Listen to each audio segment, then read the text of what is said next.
பார்வதி பதையே ஹர மகாதேவ நம வள்ளி தெய்வசேனா பதையே அரோகர தென்னாடுடைய சிவனே போற்றி எந்நாட்டவர்க்கும் இறைவா போற்றி வெற்றிவேல் முருகனுக்கரோகர சக்திவேல் முருகனுக்கரோகர அருட்பெரும் ஜோதி அருட்பெரும் ஜோதி தனிப்பெரும் கருணை அருட்பெரும் ஜோதி திருச்சிற்றம்பலம் சிவசிதம்பரம் அருணாசலம் உலகெல்லாம் உனது ஊரக் கையவர் நிலவுலாவிய நீர்மணி வேந்து அழகில் சோதியம் அம்பலத் தாழ்வாய் மலர் சிலம்படி வாழ்த்தி வந்தது.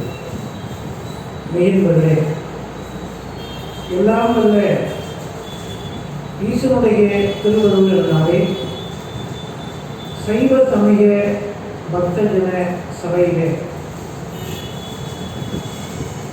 நல்ல சொற்பொழிவு நிகழ்வுகள் தொடர்ந்து நடைபெற்றுக் கொண்டு வருகிறது.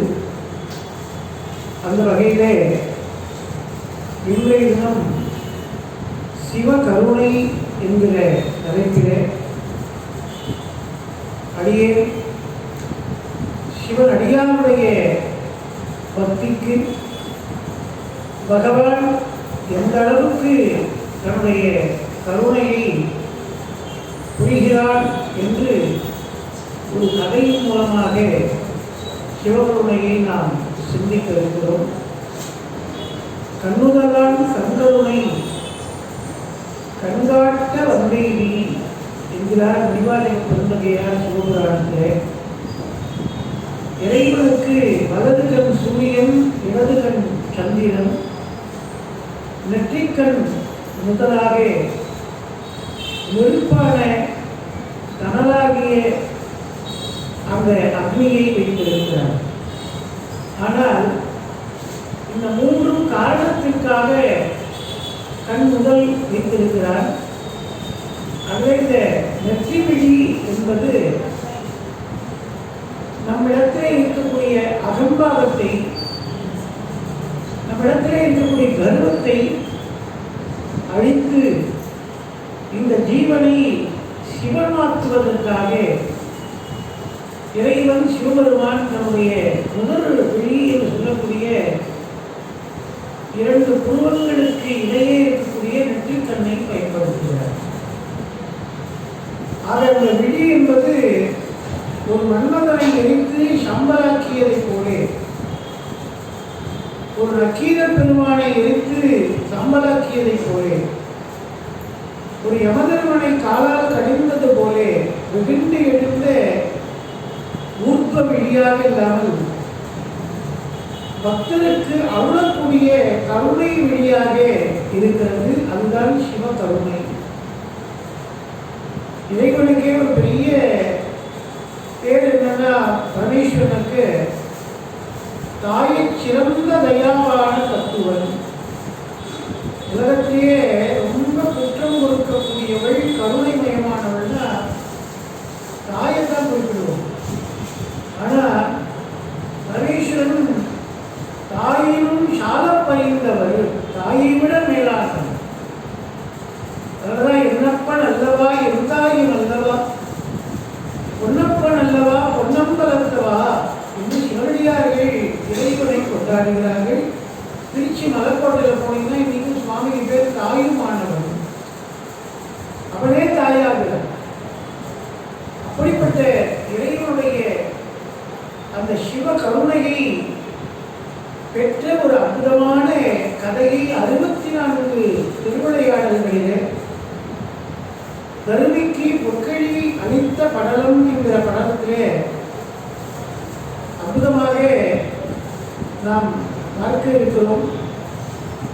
அங்கே மதுரையம்பதி என்கிற ஆலவாய் என்கிற பாண்டிய நாட்டினை செண்பக பாண்டியன் என்கிற ஒரு மன்னன் அரசாட்சி செய்து வந்தால். நீதி வடிவா நெறிமுறையில் கிட்டார் பெரியோர் விடாதார் இடிகுலத்தோர் பட்டாங்கில் உள்ளபடி என்பர் ஔவையார். நீதி தவறாமல் எல்லோருக்கும் சிவகருணை ஆகும் என்று கொடுத்து வாழ்கிறானே அவர்கள் பெரியோர்கள். தான் மட்டும் வாழ்ந்தா போதும்னு அடித்து புடுங்கி சாப்பிடுகிறானே அவன் இடிகுலத்தோன்.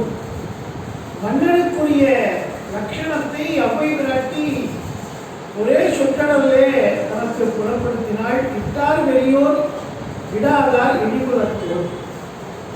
கொடுத்து சாப்பிடணும். காக்கை கரைந்துண்ணும் காலம் அறிவினே என்று பெரியோர்கள் வகுத்து கொடுத்திருக்கிறார்கள். அப்படி இந்த செண்பகம் பாண்டியன் என்பவன் மதுரை என்பதிலே பாண்டிய நாட்டை ஆண்டு வரும் பொழுது அற்புதமாக தெரிவிக்கிறார். அங்கே திருவிளையாடல் புராணத்திலே பரஞ்சோதி முனிவர் மன்னவர் மன்னன் மங்கிய சூடா மணிமாறன் தென்னவனாகி திகிரியும் உருட்டும் தெங்கடல் முன்னவர் அன்னம் கண்டறியாத முடிகேற்று பன்மலர் நன்கு நந்த வனம் வைக்கும் பணிபூண்டார். இறைவனை தொடாது இந்த நாள் இனிய நாள் ஆகாது. சுந்தரர் நமக்கு அதை சொல்றார். பேசாத நாளெல்லாம் பிறவாத நாளே. என்னைக்கு நான் சிவத்தை சிந்திக்கவில்லையோ, சிவநாமத்தை பேசவில்லையோ, சிவநாமத்தை கேட்கவில்லையோ, அன்றைய நாள் நான் பிறக்காத நாள் என்று எடுத்துக்கொள்ள வேண்டும். அதான் மண்ணில் பிறந்தார் பெரும்பயன் மதிசூடும் அடியார் அன்னலாதனை அமுது செய்வித்தல் என்று திருத்தொண்டர் புராணத்திலே செக்கிழார் பெருமான் நமக்கு காட்டுகிறார். மண்ணிலே பிறந்ததற்கான பயன் மதிசூடும் அன்னலார். சிவனுடைய கருணையை சிந்திக்க வேண்டும். அப்படி ஏதாவது ஒரு வழியிலே இறைவனுக்கு தொண்டு புரிய வேண்டும். நீங்க பார்த்தீங்கன்னா சிவராத்திரி முடிந்து மசான சூறை கொள்ளை கொள்ளக்கூடிய அங்காள பரமேஸ்வரிக்கு உகந்ததான நாள். இறைவன் பரமேஸ்வரன் சிவகருணையை நேற்றைய இரவு முழுவதும் கண்விழித்தவர்களுக்கெல்லாம் கண்முதலால் கண்கருணை கண்காட்ட வந்தேன். தூங்காமல் தூங்கி சுகம் பெறுவது எக்காலம் என்று நம்ம உட்கார்ந்து அங்கேயே தூங்கி போனா கூட உட்கார்ந்த இடம் சிவாலயமாக இருந்தால் நமக்கு முக்தி நிச்சயம். நாம காதுகளிலே விழாம போனா கூட மெய்மறந்து போய்விட்டோம். ஆனால் தூங்கினா காது கேட்காது. ஐம்புலன்களும் இறந்து வரும் நாம் தூங்கும் போது. அதாவது தூங்காமல் தூங்கினார் கண்ண மூடி இருக்கணும். ஏன்னா கண் பார்த்தா மற்ற விவகாரங்கள்ல மனசு அலப்பாயிடும். அதனால தியான முகமாக சிவராத்திரில இருக்கணும். ஆனால் தூங்கக்கூடாது. தூங்காமல் தூங்கி சுகம் பெறுவது எக்காலம். அப்படி சும்மா உட்கார்ந்து இருந்தாலே தூங்கினா கூட சிவாலயத்திலே நாம் தூங்கி வழிந்தால் முக்தி நிச்சயம். இது என்ன பண்ண தொண்டு பண்ணணும்.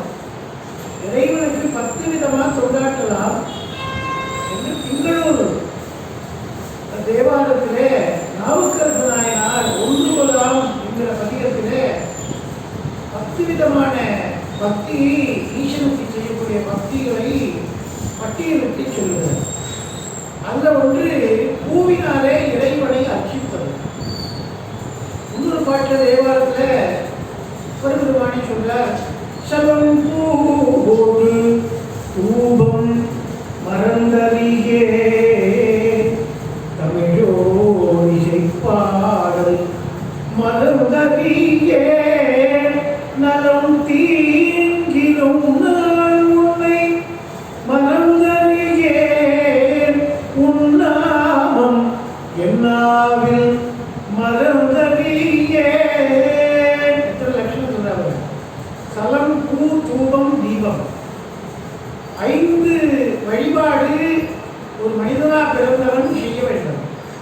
மனித வழிபாடு, தேவ வழிபாடு, தெய்வ வழிபாடு, ராக்கத வழிபாடு, ஆலய வழிபாடு என்று 5 விதமான வழிபாடுகளை இறைவன் எப்படி 5 ஆற்றுகிறானோ அந்த மாதிரி நம்ம 5 வழிபாடுகளை ஒவ்வொரு மனிதனாக பிறந்தவர்கள் இயற்ற வேண்டும். அதுல முதன்மையா 4 சொல்கிறார். சலம், பூ, தூபம், தீபம். சலம்னா தீர்த்தம். அந்த தீர்த்தத்தை எடுத்து சுவாமிக்கு அர்க்கியம் சேர்க்கணும். சிவார்ப்பணம் ஒரு வில்வதளத்தை தீர்த்தத்தில் சேர்த்து இன்னைய தினம் நான் செய்கிற எல்லா காரியமும் சிவனுக்கு அர்ப்பணமாகும். சலத்தினாலே வழிபாடு. அதுக்கடுத்து தீபம். தீபத்தை ஏற்றி வைத்து இந்த தீப சுடர் எப்படி இந்த உலகிற்கு ஒளியை வழங்கி எல்லோருக்கும் அஞ்ஞானம் தன்னை அகழ்விக்கும் நல்லறிவாக திகழ்கிறதோ அதுபோல மெஞ்ஞானமாகி விடுகின்ற மெய்ச்சுடராக என்னுடைய சிந்தை சிவமாக வேண்டும். தீப வழிபாடு. 3வது தூபம். நறும் புகையினாலே ஒரு புன்கிழிய தூபம் விட்டு 63 அடியார்கிட்ட ஒருவரானார் புன்கிழிய கரைய நாயனார் என்கிற அடியார். வறுமையிலும் ஈசனுக்கு நறும்புகை தந்து அவர் 63 அடியார்களே ஒருவரானார். தூபம். தீபம், தூபம், பூ புஷ்பத்தினாலே அர்ச்சிக்க வேண்டும். அதெல்லாம் சொல்றார்.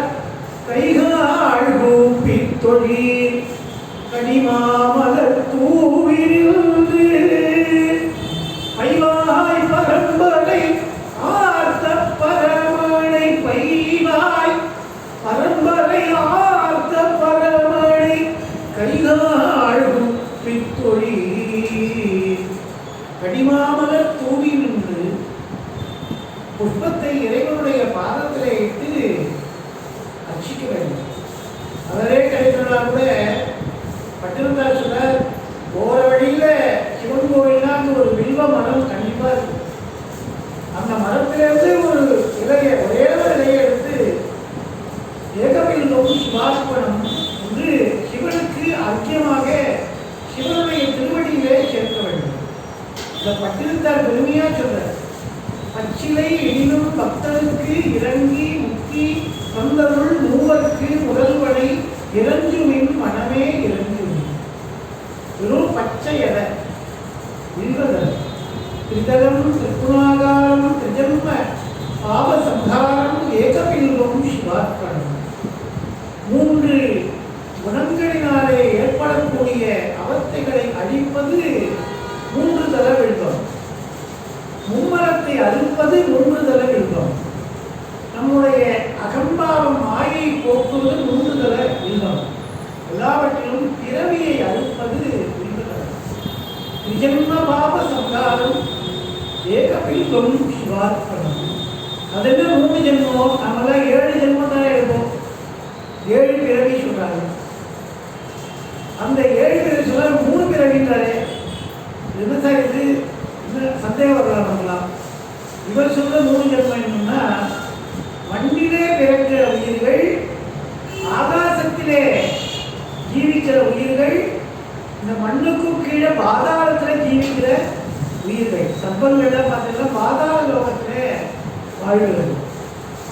3 உலகங்களிலே வாழக்கூடிய ஜீவராசிகளை திரிஜன்மங்கள் ஒருத்தர் செய்கிற பாவ புண்ணியத்துக்கு ஏற்ற மாதிரி அவன் இன்னும் பூமிக்கும் கீழே பாதாளத்தில் போய் ஒரு புழுப்பூச்சிகளாக இருக்கலாம். குருவாய் பிறக்கிலும் புண்ணியா மின்னடி என்மனத்தே வழிவாக இருக்க வரம்பெறல் வேண்டும். திருப்பாதிரிப்புலியூர் தேவாலயத்தில் நாவுக்கரசு நாயனார் எழுதுகிறார். நான் 81 வருஷம் விழவாரப்படை பண்ணவர் திருநாவுக்கரசு நாயனார். அவரை போல சிவத்தொண்டு பண்ணவர் உலகத்தில் கிடையாது. ஆனால் அவர் பார்க்கிறார், நான் ஏதாவது பாவம் பண்ணி அது ஜென்மத்தை சாக்கடையில் பொதுவாக போகிறதா, அப்பவும் இறைவா உன்னையே நினைக்கிறேன். உன்னையே நினைத்து கடிகமென்னாவி கழிந்தவி என்னை மறக்கப் பெறாய் எறும்பியூர் ஈசனே என்கிறது தேவாரம். சிறு எறும்பியூர் என்ற தேவாரத்தில் நான் பிறந்ததுலேருந்து சாகர வரை ஒன்னே நினைச்சிட்டு இருப்பேன். ஆனால் என் ஸ்மரணம் போனவருக்கு நீ என்ன மறக்காம ஞாபகம் வச்சுன்னா அனுகிரகம் பண்ணணும் அப்படின்னு எறும்பியூர் என்கிற தேவாரத்தில் தேவாரம் பண்ணணும். அப்படி இந்த வில்வத்தை கொண்டு போய் பச்சை இலையானாலும் பகவானுக்கு சமர்ப்பிக்கணும். தமிழோடு ரூபம் தீபம் மறந்தறியேன், தமிழோடு இசைப்பாடல் மறந்தறியேன். நம்ம வாயார சிவநாமத்தை சொல்றதுக்கு ஒப்பு வேற எதுவுமே கிடையாதுங்க. கையினால் செய்யக்கூடிய தொண்டை காட்டிலும் வாயினாலே சொல்லக்கூடிய சிவ அந்த நாமம் இருக்கிறதே 21 தலைமுறையே நம் தலைமுறையே கரையேற்றும். ஓம் நம சிவாய சிவாய நம ஓம் சொல்லுங்க. ஓம் நம சிவாய சிவாய நம ஓம். ஓம் நம சிவாய சிவாய நம ஓம். ஓம் நம சிவாய சிவாய நம ஓம். ஓம் நம சிவாய சிவாய நம ஓம். நீங்களாம் புண்ணியம் பண்ணியிருக்கக்கூடியவர்கள். ஏன்னா வாய் விட்டு சொன்னால் நோய் விட்டு போகும். என்ன நோய்? பிறவி நோயே போயிடும். தொல்லை அரும்பிறவி சூழும் தலை நீக்கி அல்லல் அறுத்து ஆனந்தம் ஆக்கியது. திருவாசகத்துக்கு சிவபுராணத்துக்கு பலன் சொல்லும் காப்பு செயலிலே சொல்றார். தொல்லை இரும் பிறவி, 2 விதமான பிறவியால தொல்லை. என்ன? புண்ணியத்தால வரக்கூடிய நற்பிறவி, பாவத்தால வரக்கூடிய தீய பிறவி. ராட்சசர்களா பிறக்கிறது, அசுரர்களா பிறக்கிறது, மனிதர்களே அசுர குணத்தோடு பிறக்கிறது, அடுத்தவனை கெடுதல் நினைக்கிறதா பிறக்கிறது. இப்படி இரும்பிறவி, தொல்லை இரும்பிறவி சூழும் தலை நீக்கி அல்லல் அறுத்து ஆனந்தமாக்கியது.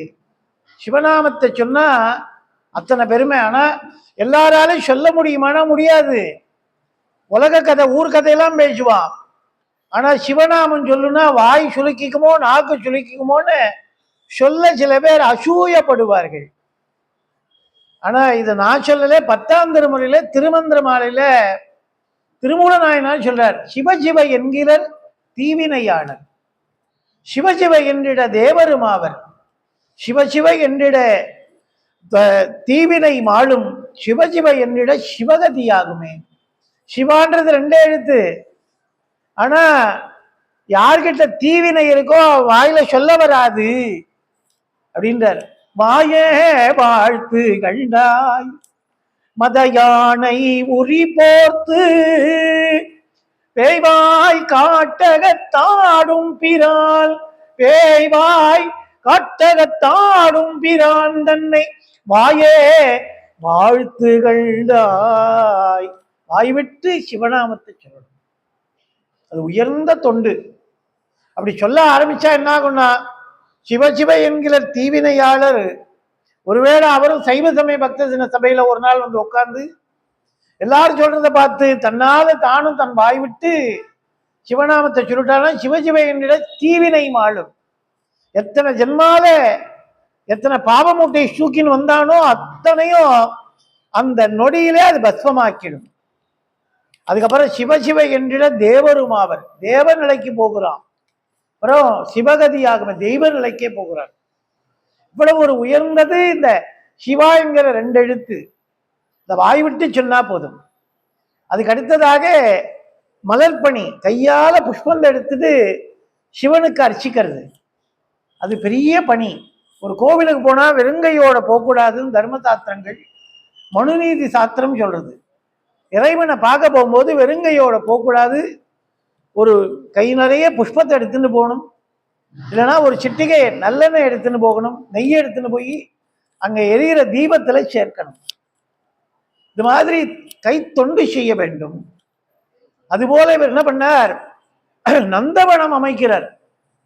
நந்தவனம்னா ஒரு தோட்டத்துல எல்லா பூவும் வைக்கிறது இல்லை. ஒரு பேர் ஒரு பூவை வச்சுட்டு என் குடும்பத்தாருடைய கைங்கரியம்னு பெருசா போர்டு மாட்டி வைப்பாங்க.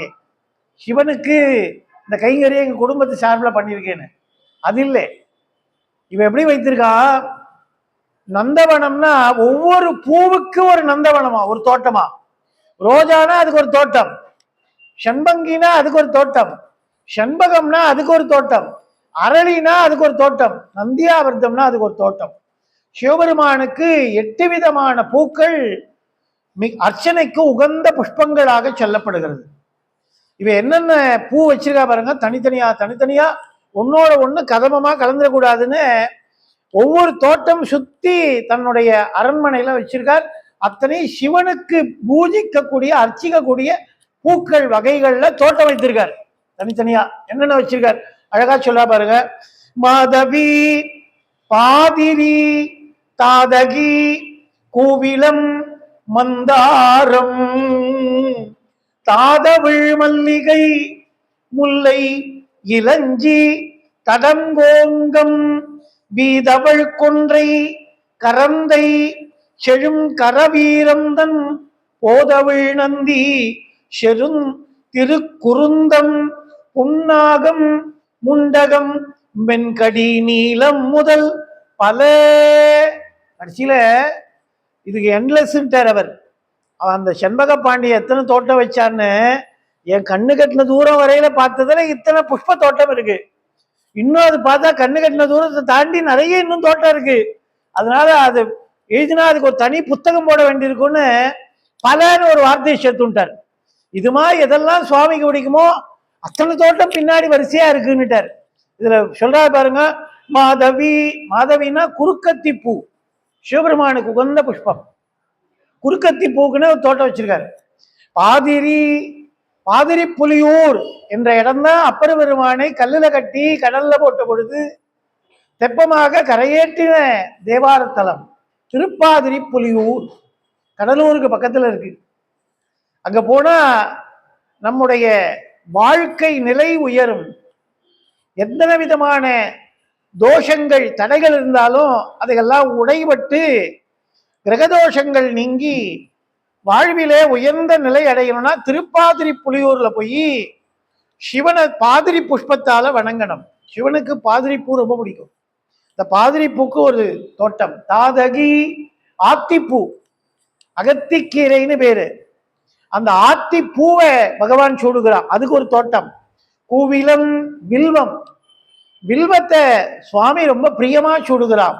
மந்தாரம், மந்தார புஷ்பத்தை சூடுகிறார். தாதவிழ் மல்லிகை, மல்லிகை பூனா சிவபெருமானுக்கு ரொம்ப பிடிக்கும். முல்லை, முல்லைப்பூ ரொம்ப பிடிக்கும். முல்லைவனநாதர் அப்படின்னு பஞ்ச ஆரண்ய தலங்கள்ல முல்லைவனநாதர்னு திருக்கருகாவூர் என்கிற தலம் முல்லைவனம். அங்கே கர்ப்பரக்ஷாம்பிகையாக அம்பாள் நம்முடைய கருவை காத்து தருகிறாள். அவர் முல்லைவனநாதர் சுவாமி. அப்படி முல்லை, இளஞ்சி, தடங்கோங்கம், கோங்குன்னு ஒரு புஷ்பம் இறைவன் சாத்தி கொள்கிறார். கொன்றை, கொன்றை முடி அலங்கரித்துன்னு மதுரை சொக்கநாதனுக்கு கொன்ற பூ ரொம்ப பிடிக்கும். சரக்கொன்றைன்னு பார்த்தீங்கன்னா அப்படியே ஒரு அடுக்கடுக்கா அடுக்கடுக்கா அப்படியே திராட்சைப்பழ கொத்து மாதிரி பூக்கும் அந்த பூ, மஞ்ச கலர்ல. சரக்கொன்றை சிவபெருமானுக்கு உகந்த புஷ்பம். அந்த கொன்றை, கரந்தை, கரந்தை என்கிற பூ வீரத்துக்கு ஒருத்தர் கோழையா இல்லாம அவன் நல்ல ஆண்மையும் வீரம் நிறைந்தவனா இருக்குன்னா கரந்தை பூவை ஈசனுக்கு சூட்ட வேண்டும். செழு கரவீரம், அரளிப்பூ, சிவபெருமானுக்கு அரளிப்பூனா ரொம்ப பிடிக்கும்.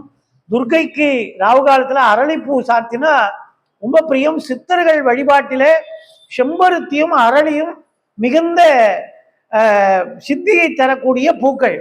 ஒரு சித்த வழிபாட்டில் ஒருத்தர் இருக்காருன்னா அவர் செம்பருத்தி அரளிப்பூவால தான் வழிபாடு செய்ய வேண்டும். சாக்த வழிபாட்டுல அரளிப்பூ முதல் இடம் பிடிக்கிறது, அது சிவனுக்கு உகந்தது.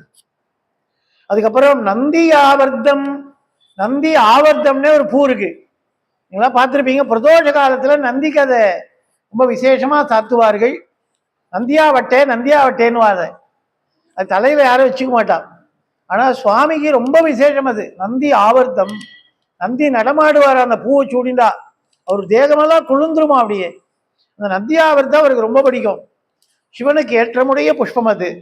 அப்புறம் குருந்தம், குருந்த புஷ்பங்கள் ரொம்ப பிடிக்கும். புன்னாகம் என்கிற தாழம்பூ புஷ்பம் சிவராத்திரில மட்டும் 3வது காலத்துல சிவனுக்கு சேர்ப்பாங்க. மற்ற நேரத்துல சிவ பூஜையில தாழம்பூ சேர்க்கறது இல்லை. அவர் தாழம்பூ முதல்ல உகந்து சூடியவர். அது பிரம்மாவுக்கு பொய் சாட்சி சொன்னதுனால விலக்கி வைத்தார். புன்னாகம், மாகங்கள் குடிகொள்ளக்கூடிய புன்னாக புஷ்பங்களை சூடுகிறார். முண்டகம் தாமரப்பூவை விரும்பி சூடுகிறார். நீலோத்பலம் நீலோத்பலம் என்கிற ஒரு புஷ்பம் அதை சூடுகிறார். இப்படி அது ஒரு பெரிய லிஸ்டா போயிட்டு இன்னும் பலன்னுட்டார். இது மாதிரி சிவன் சூடக்கூடிய ஆயிரக்கணக்கான மலர்கள் இருக்கு. அதெல்லாம் தனித்தனியா வைத்தா இதுல இவனுக்கு உகந்தது செண்பக பூ சிவபெருமானுக்கு சாத்தணும்னு ஒரே ஒரு செண்பக பூ உங்க வீட்டுல வச்சீங்கன்னா வீடே மணக்குங்க. செண்பக பூக்கு அத்தனை ஒரு வாசனை உண்டு. அந்த வாசனை மலர்களை இறைவனுக்கு சூட்டணும். வாசம் இல்லாத மலர்களை இறைவனுக்கு சூட்டக்கூடாது. அப்படி செண்பக பூக்குன்னு ஒரு தோட்டம் வச்சான். அந்த வச்சு இறைவனுக்கு மலர்பணி செய்வதற்காக தோட்டம் வைத்தா. அப்ப அந்த பூவை அப்படியே பறிச்சு கொண்டு போய் சிவனுடைய பாதத்துல போட்டாலே அர்ச்சித்த புண்ணியம் கிடைக்கும்.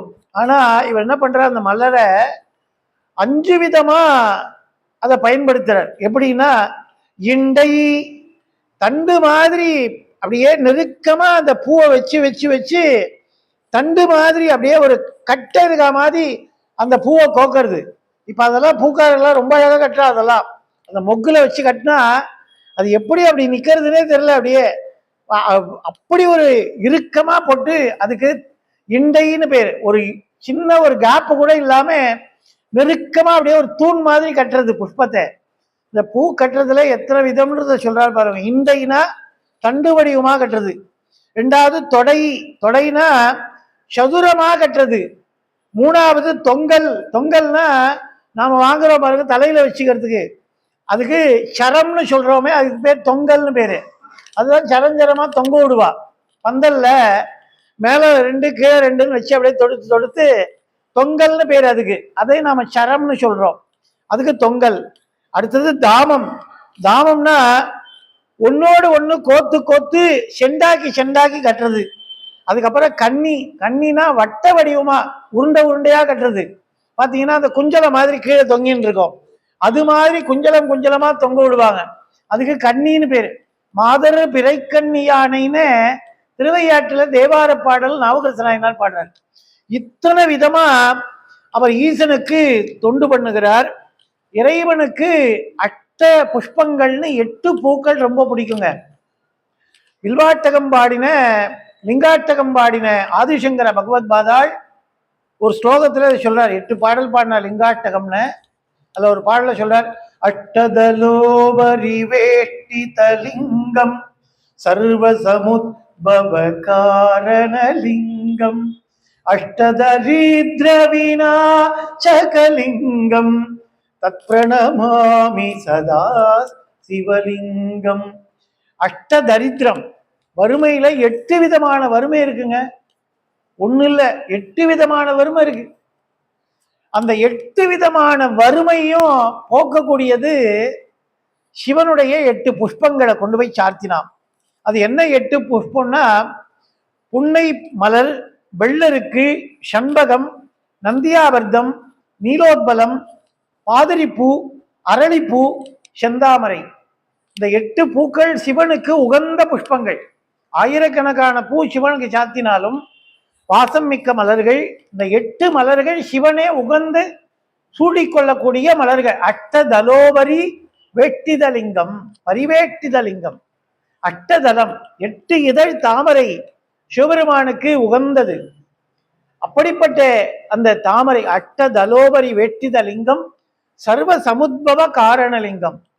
இந்த உலகம் அண்டாண்ட கோடியெல்லாம் ஒன்றாக இருப்பது எங்கேனா சிவத்திலேதான். எல்லா உலகுயிரும் எங்கே ஒடுங்குகிறதுனா சிவத்திலேதான். அதுதான் நந்தனார் பாடினார். ஐயே மத்த கடினம் உனதடிமை ஐயே மத்த கடினோ பொய்யாத பொன்னம்பலத்தையா இருக்கும் இடம் பொய்யாத பொன்னம்பலத்தையா இருக்கும் இடம் நெய்யாத மானிடரும் உய்யாது கண்டு கொள்ளுமையே மெத்த கடினோ உனதடிமையே மெத்த கடினோ. அப்படி அழகா பாடுறார். அந்த பாடல்ல மானாபி மானம் விட்டு தானாகி நின்றவருக்கு மானாபி மானம் விட்டு தானாகி நின்றவருக்கு ஞானாதிபதி போல சேனாதிபதி உண்டோ வாருமே வந்து பாருமே சிவன்கடல் சேருவேன்னு நம்மளை கூப்பிடுறார். அப்படி இறைவனுக்கு 8 பூக்களை சூடினால் நமக்கு நல்வாழ்வு தருவான். அந்த 8 பூல ஒண்ணு சண்பகம். அந்த சண்பக பூவை இறைவனுக்கு பார்த்து பார்த்து மலராக சூட்டினதுனால இவருக்கு பேரே சண்பக பாண்டியன். பாண்டியர்கள் சங்கத்த பலகையில் அமர்ந்து மதுரையை தலைநகராக கொண்டு பாண்டிய நாட்டில் அந்த மீன்கொடி ஏற்றி அவர்கள் மிக அற்புதமாக பாண்டி நாட்டிலே பாண்டியர்கள் மதுரையம்பதியை கொண்டு அரசாட்சி செய்தார்கள். தமிழ் வளர்த்தார்கள், தமிழ் வளர்த்த பாண்டியர்கள்.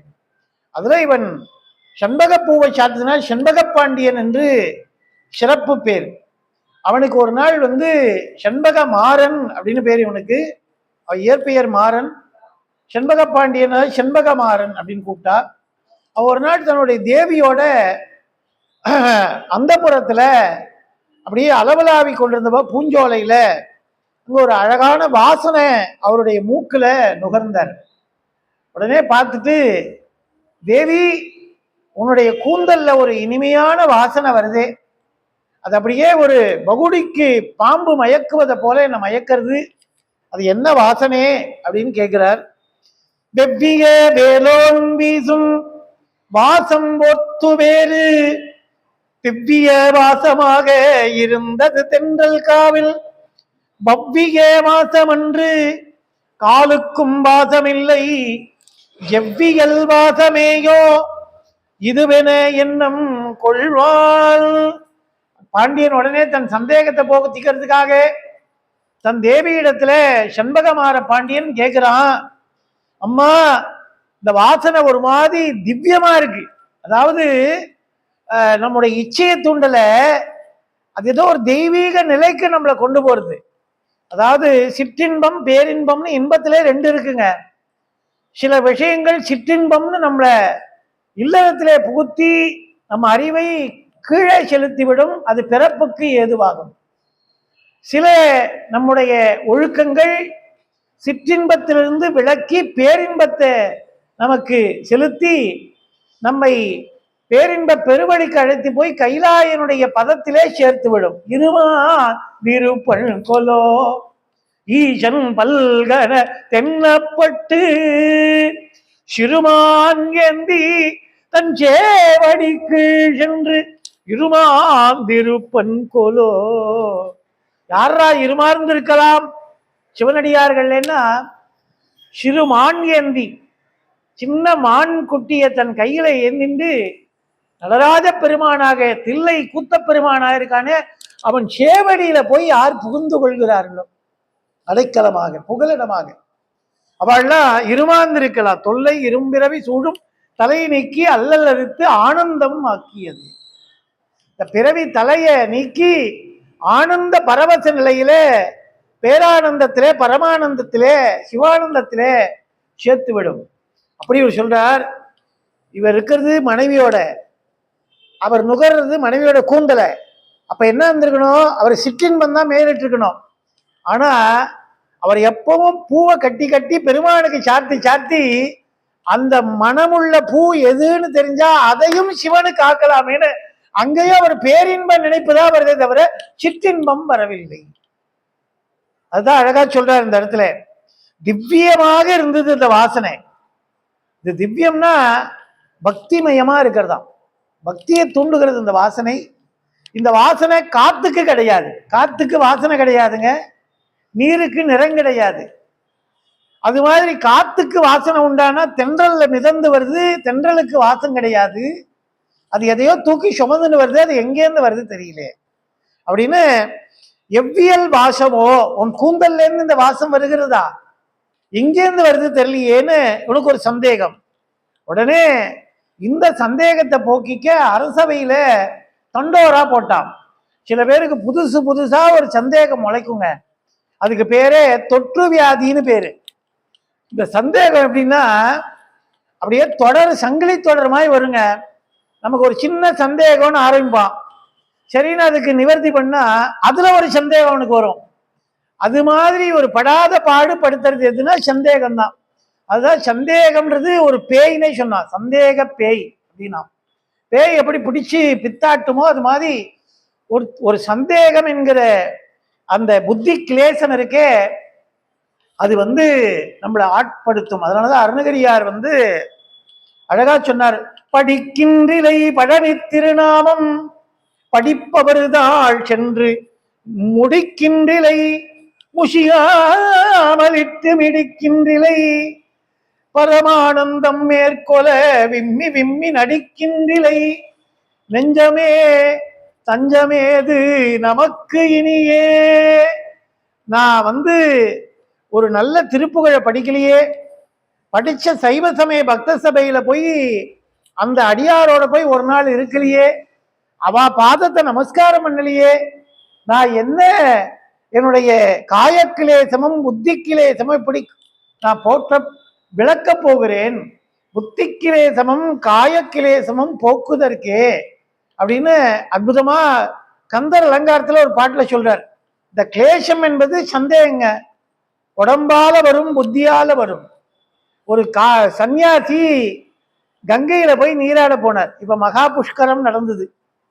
50 கோடி பேர் போய் உத்தரகாண்ட்ல காசியில போய் காசி புஷ்கரத்துல மகா கும்பமேளால தீர்த்தமாடினாங்க. தீர்த்த யாத்திரை போய் ஒரு சன்னியாசி சாது தீர்த்தமாட போனார். அவர்கிட்ட 2 காவி வேட்டி தான் இருந்தது. ஒன்று நன்னா பிழிஞ்சி உலர்த்தி கொடியில காய போட்டிருப்பார், ஒன்று இடுப்புல மடியில கட்டியிருப்பார். 2 வேட்டி தான். காலையில காசி விஸ்வநாதர் சேவிக்கிறதுக்காக காசிக்கு போய் வாரணாசியில இந்த கங்கையில அப்படியே குளிர குடிச்சிட்டு காய போட்ட வேட்டியை எடுத்து கட்டலான்னு அப்படி அதிகாலையில வைகிற பொழுதுல ஏறி வரார். ஒரு நாய் ஒன்று அந்த வேட்டி அடியில பூந்து போயிட்டு, உடனே இந்த சாது பார்த்துட்டு, இந்த நாய் பட்டிருந்தா அந்த வேட்டி தீட்டு, அதை கட்டிட்டு சிவன் கோயிலுக்கு போலாமா, அதனால அது விதிவிலக்குன்னு இவரா இருக்கிற வேட்டி குளிச்சுட்டு வந்துட்டார். கட்டிண்டு 2 வேட்டி தான் அவர்கிட்ட இருக்கு. ஒன்று குளிச்சாச்சு, ஒன்று கொடியில இருக்கிறது நாய் பட்டுது. இப்ப என்னடா பண்றதுன்னு யோசிச்சார். அவருக்கு சந்தேகம் வந்துட்டு, நாய் பட்டிருக்குமா பட்டிருக்காதா அப்படின்னு. அதை எப்படி நிவர்த்தி பண்ணலான்னு பார்த்தார். நாய மாதிரியே நான் பூந்து பார்க்கலாம். நம்ம உடம்பு பட்டிருந்தா நாய் பட்டிருக்கும். இதுதான் நாய்ப்படாத பாடுன்னு பேரு. நாய் மாதிரியே இவர் அப்படியே படுத்துண்டு உள்ள நுழைஞ்சார். அப்படியே நுழைஞ்சா இவர் உடம்பு படலே. உடனே சந்தேகம் நிவர்த்தி ஆயிடுச்சு. ஆஹா, நாய் பட்டிருக்காது, இவ்வளவுதான் வசனம் இருக்கும், நாம படுத்துன்னு நடந்தா நம்ம உடம்பு படாத, நாய் படலே, அதனால அந்த வேட்டி தீட்டாகலே, நாய் கீழே தான் பூந்துருக்கு, படலை வேட்டியில கட்டிக்கலான்னு. அடுத்து ஒரு சந்தேகம் தொடர் மாதிரி வரும்.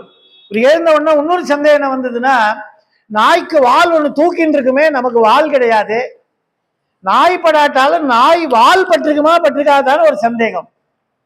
உடனே இதுக்கு என்ன பண்ணலாம்னா, பக்கத்துல ஒரு முள்ளு செடி இருந்தது, வேலிக்காத்தா முள்ளுன்னு தானாவே வளரும் எல்லா இடத்துலையும். அந்த முள்ளு செடியிலேருந்து ஒரு கிளையை ஒடிச்சார், இடுப்புல சொருகினார். அது வைக்கிற முள்ளு அப்படியே சுரீர்னு ஒரு கிழி கிழிச்சு ரத்தம் கொப்பளிக்கிறது. பார்த்தார், எனக்கு இதுவும் வேணும் இன்னமும் வேணும். அந்த வேட்டியை நினைச்சு கட்டின்னு காய போட்டு போயிருக்கலாமா, ஆனா இந்த சந்தேகத்தை போக்கிறதுக்காக ஒரு முள்ளு கொப்பை எடுத்து சொருகினார். ரத்தம் கொப்பளிக்கிறது. இருந்தாலும் பரவாயில்ல, சந்தேகம் தீர்க்கணும்னு இவருக்கு வெறி. ஆனால் குனிஞ்சு கீழே போனார். போனா இவர் உடம்பு படலே, ஆனா அதுல இருக்கிற முள்ளு அந்த கொடியில இருக்கிற வேட்டியில பார்த்து டர்ன்னு கிழிஞ்சு போயிட்டு. உடனே எழுந்து பார்த்தார், என்னுடைய சந்தேகம் ஒழிந்து இருக்கிற ஒரே முண்டும் கிழிஞ்சினர். சந்தேகம் ஒழிஞ்சி இருக்கிற ஒரே முண்டும் கிழிஞ்சினர். இனிமே படுறதுக்கு சந்தேகம் வரப்போறது இல்லை. அப்படியே வந்தாலும் துணி கிடையாது, அது போயிடுத்துனா சந்தேகம் படுத்து துணியும் படுத்து நாய் பட்டிருக்குமா பட்டிருக்காதான். இது மாதிரி சில பேருக்கு சந்தேகம் என்பது ஒரு வியாதி. இந்த சண்பக பாண்டியனுக்கு இப்படி ஒரு வியாதி.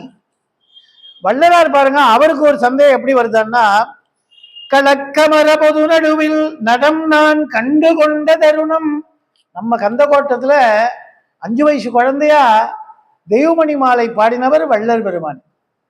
நம்ம 7 கணத்துல சபாபதி அவ அண்ணா வீட்டுல மாடியில தனி அறையில இருந்து முக கண்ணாடியில திருத்தணி தரிசனத்தை பார்த்தவர் வள்ளலார். அவருக்கு ஒரு சந்தேகம் வருது. அவர் பாடுறார் பாருங்க, பாடலத்தை திருவருட்பால கலக்க மர பொதுநடம் நான் கண்டு கொண்ட தருணம் கடைச்சிறியேன் முலம்பூத்து காய்த்ததொரு காய்தான் விளக்க மரபழுத்திடுமோ வெம்பி முதிர்ந்திடுமோ வெம்பாது பழுக்கினும் என் கரத்து அகப்படுமோ கொளக்கருது மலமாயை குரங்கு கவர்ந்திடுமோ குரங்கு கவராது என் குறிப்பில் அகப்படினும் துளக்கர என்னுமே உண்ணுவேனோ தொண்டை விக்கிக் கொள்ளுமோ ஜோதி திருவுளம் எதுவோ ஏதும் அறிந்திலனே.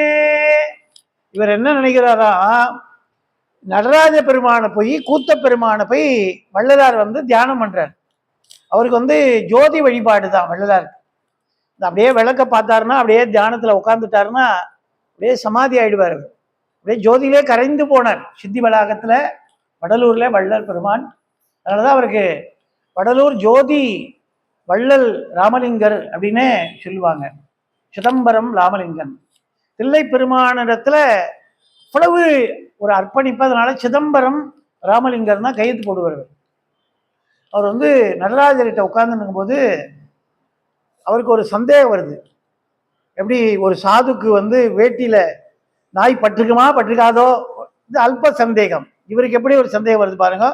கலக்கமர பொதுநடம் நான் கண்டுகொண்ட தருணம். சிவபெருமானுடைய நர்த்தனத்தை நான் பார்த்துட்டு இருக்கிற நேரத்துல இந்த உளத்துல கலக்கமர உளச்சிறிது பூத்ததொரு காய்தான். என் ஹிருதயத்துல நம்ம உடம்புல 6 ஆதாரங்கள் இருக்கு. அதுல ஒண்ணு இந்த ஹிருதயாச்சலம்னு சொல்லக்கூடிய அநாகதம்னு இதுக்கு பேரு. ஆகதம்னா இயக்கிறது, அநாகதம்னா தானா இயங்கிறது. எல்லாத்துக்கும் கீ கொடுத்தாதான் அந்த கடிகாரம் அலாரம் அடிக்குது. கீ தீர்ந்துச்சுன்னா நின்றுடும். அப்பெல்லாம் கீ கொடுக்குற கடிகாரம் ஒன்று உண்டு. இப்போ பேட்டரி போட்டால் அடிக்கிறது. அப்போ கீ எவ்வளோ கொடுக்குறோமோ அவ்வளவு அலாரம் அடிக்கும். ஆனால் இந்த டைம் பீஸ் இருக்கே, லப்பு டப்பு லப்பு டப்புன்னு அடிச்சுட்டே இருக்கு. இதுக்கு யாரால் கீ கொடுக்குறா? தினம் எழுந்து கீ கொடுக்குறோமா? அது பாட்டுக்கு இயன்றிருக்கு. அப்போ ஒருத்தர் இயக்காமல் இயங்கிறது அநாகதம். இங்க யாரு இருக்காருன்னா ஹிருதயாச்சலத்துல நடன சபாபதியா நர்த்தன சுந்தரம் நடராஜர் இருக்காரு. அப்ப இந்த மனசுல அவருக்கு தோன்றதா ஒரு காய் காய்ச்சுது. அது என்னன்னா ஞானம், ஞான சித்தி. இறைவனை நாம நினைத்தா ஞான சித்தி. அப்ப சொல்றாரு, இந்த ஞானம் என்கிற சித்தி ஆகிய காய் காய்ச்சிருக்கு. இது நன்னா பழுத்தாதான் சித்தி ஆகும். ஆனா அப்படி பழுக்காம வெம்பி உதிர்ந்துருச்சுன்னா, சில சமயம் மாம்பூ பூத்து மரத்துல நிறைய மாங்காய் காய்க்கும். ஆனா அதுல ஒரு சிலதான் மாங்கனி ஆகும். பல மாங்காய் என்னாங்கன்னா வெம்பி போய் அப்படியே உதிர்ந்துரும். அதெல்லாம் சாப்பிட முடியாது. மஞ்சள் கொளுத்து போய் பிஞ்சிலேயே அப்படியே வெம்பி வெம்பி விழுந்துரும். பிஞ்சிலே பழுத்ததுன்னு அந்த காலத்துல சொல்லுவா. அதெல்லாம் கெட்டு போனதுன்னு அர்த்தம். உதவாக்கரைன்னு சொல்றா பாருங்க, அது அந்த காலத்துல பிஞ்சில பழுத்ததுன்னுவா. அது அதுக்கும் பிரயோஜனம் இல்லை, உலகத்துக்கும் பிரயோஜனம் இல்லை. அது மாதிரி இவர் சொல்றாரு, வெம்பி உதிர்ந்துடுமோ. என் மனசுல ஒரு கனி காய் காய்ச்சிருக்கு, அது கனியாகுமா இல்ல வெம்பி உதிர்ந்துருமா? ஒருவேளை வெம்பாம கனியா கனிந்தாலும் அது என் கரத்துல விழுமா? கரத்துல விழுந்தாலும் அதை நான் சாப்பிடுவேனா? சாப்பிட்டாலும் அது தொண்டை விக்குமா? எவ்வளவு பேசுறா பாருங்க. கடைச்சிறியேன் விளம்புத்து காய்த்ததொரு காய்தான் விளக்க மரபழுத்திடுமோ வெம்பி முதிர்ந்திடுமோ வெம்பாது பழுக்கினும் என் கரத்தகப்படுமோ கொளக்கருது மலப்பாய் குரங்கு கவர்ந்திடுமோ. கையில வாங்குற நேரத்துல குரங்கு தூக்கின்னு போயிடுச்சுனா என்ன பண்றது? குரங்கு கவர்ந்திடுமோ குரங்கு கவராது என் குறிப்பில் அகப்படினும் துளக்க மர உண்ணு வேணோ. அதை நான் சாப்பிடுவேனா தூக்கி போட்டுருவேனா? ஒருவேளை சாப்பிட்டாலும் தொண்டை விக்கி கொள்ளுமோ. தொண்டையில விக்கின்றதுன்னா என்ன பண்றது? துப்பிடுவா உடனே. சில பேர் உள்ளேயும் போகா வெளியும் போறா, பிராணம் வத்தாது, தொண்டையில போய் மாட்டிடுச்சுன்னா போய் டாக்டர்கிட்ட போய் அதுக்கு செலவு பண்ணி லட்சக்கணக்கில் ஒரு மாங்காய் துண்டு சாப்பிடணும் ஆசைப்பட்டு பீச்சில் போய் உப்பு கடலை தடவி உப்பு காரம் தடவி சாப்பிட்டா தொண்டையில் போய் மாட்டின்றோம். அப்புறம் இவன் 10 ரூபா மாங்காய் சாப்பிட்றதுக்கு 10,000 ரூபா செலவு பண்ணி அதுக்கு அதை டியூப் போட்டு அதை எடுப்பான். அது மாதிரி தொண்டையில விக்கி கொள்ளுமோ ஜோதி திருவுளம் எதுவோ ஏதும் அறிந்திலனே. இது என்ன ஆகுன்னு எனக்கு எப்படி தெரியும் சுவாமி? எல்லாம் உங்கையில இருக்குன்னார். அது மாதிரி அரிமர்தன பாண்டியனும் ஒரு சந்தேகம். உடனே தண்டோரா போட்டா, தன் மந்திரிகளை கூப்பிட்டா, ஐயா இப்பவே 1000 பொற்காசுகளை கொண்டு போய் சபையில கட்டுங்கோ. என்னுடைய சந்தேகத்தை நிவர்த்தி பண்ணக்கூடிய கவி எந்த புலவன் கொண்டு வரானோ அவனுக்கு இந்த 1000 பொற்காசுகளை தருகிறேன் அப்படின்னு மாறன் பொற்கிழியை சங்க மண்டபத்திலே கட்டினான். கட்டின உடனே தண்டோரா போட்டான். என் மன்னன் செண்பக பாண்டியனுக்கு இது மாதிரி ஒரு சந்தேகம் இருக்கு. அவர் மனைவி கூந்தலை முகர்ந்த பொழுது ஒரு திவ்ய வாசனை வந்தது. அது உண்மையிலே கூந்தல்ல இருக்கா இல்லைன்னா மனமான மலர்களை சூடுவதனால வருகிறதா என்கிற ஐயப்பாட்டை தீர்க்கக்கூடிய கவியை எழுதின்னு வரவனுக்கு அது மன்னனுக்கு புரியிறாம எழுதின்னு வரணும். வந்தா அவனுக்கு பரிசு உண்டு 1000 பொற்காசுனா. அப்போ இந்த தண்டோரா போடும்போது அங்க ஒரு வறுமையிலும் வறுமையாளனாக ஒரு புலவன் இருந்தான். காஞ்சி போனவன் சொல்லாம பாருங்க. அவன் அந்த புலவன் தருமின்னு பேரு. அவன் பேர் தருமியை தவிர அவன் கஞ்ச கருமி இல்லை. அவனுக்கு நிறைய சிவத்தொண்டு பண்ணணும்னு ஆசை. ஆனா அந்த மாதிரி உள்ளம் இருக்கிறதான் சிவபெருமான் என்ன பண்ணா பொண்ணும் பொருளும் தரமாட்டார், சோதிப்பான். யார் நிறைய வாரி தருவானோ அவளுக்கு வறுமையை கொடுப்பான் சிவன். யார் கஞ்சத்தனம் பண்ணி பூட்டி பூட்டி வச்சுட்டு ராத்திரெல்லாம் எண்ணி எண்ணி பார்க்கிறானோ அவனுக்கு நிறைய செல்வத்தை கொடுப்பார். இதெல்லாம் இறைவனுடைய விளையாட்டுன்றார். அப்போ இவர் என்ன பண்றார், இந்த தருமிக்கு அப்பா கிடையாது, அம்மா கிடையாது, கல்யாணம் பண்ணி குடும்பம் நடத்த மனைவி கிடையாது, சொந்தம்னு பாசம் காட்ட மக்கள் கிடையாது, அப்புறம் பொண்ணு பிள்ளைகள் கிடையாது, சொந்தமா ஒரு வீடு கிடையாது. இவர் கோவில்ல கொடுக்குற உண்டகட்டியை வாங்கி சாப்பிட்டு அங்கேயே படுத்து தூங்குவார்.